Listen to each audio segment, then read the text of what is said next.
این عمری ما تکرار نیست، جای غم و آزار نیست.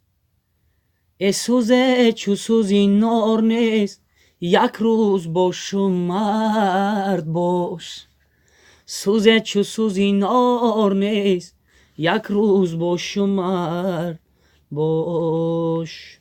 به خاطر همین مردمی غریبی تاجیکستان که در اینجا مهاجرن، به خاطر همین از سرود میخونیم. زنده باشی همون کسا.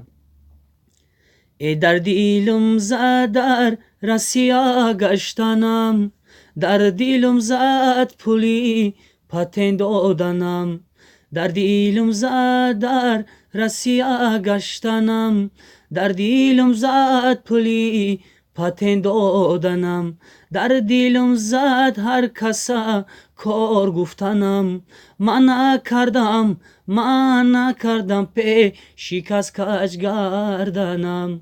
من نکردم پی شکست کج گردنم. در دیلم زد ره بر لیسه هاش، در دیلم زد عدل بن لیسه هاش.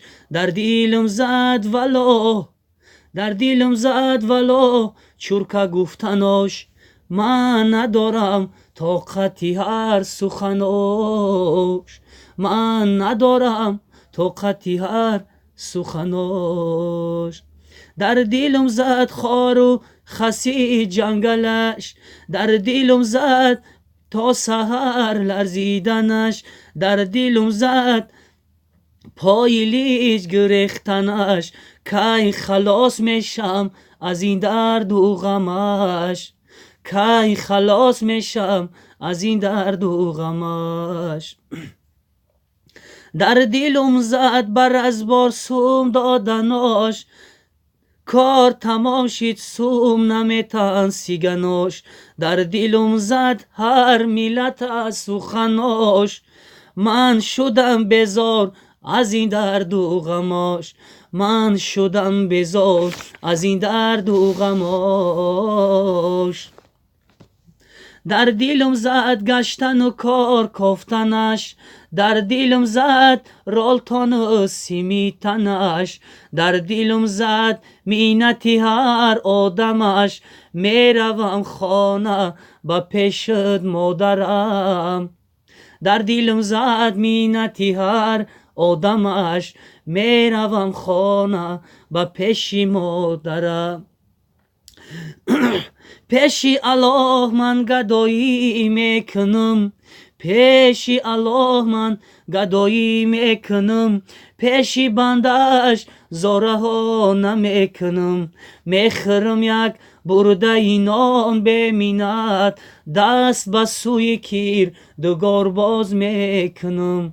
میخرم یک برده نان به مینت، دست به سوی کردگار باز میکنم. رفته رفته عمری ما کم می شود، زن و فرزند دشمنی ما می شود. رفته رفته عمری ما کم می شود، زن و فرزند دشمنی ما می شود. جمع کن مالی جهان را بیخبر، حقی مردم ما رو کجدا می شود. حقی مردم ما رو کجدا می شود. این عمری ما تکرار نیست، جای غم و آزار نیست. سوزه چو سوزی نار نیست، یک روز باش مرد باش. سوزه چو سوزی نار نیست، یک روز باشه مرد باش. همیشه با دوستان جانی باشه. دوستان نونی میگن دوستان سه گر نو انگر بدونی، زبانی ینده نانی ینده جانی. با جانی جان به نانی نام بیده از در بیرونش، بیشم مهربان با دوستان جانی. هر جا باشه دوست جانی ما سلامت باشن، زنده باشه.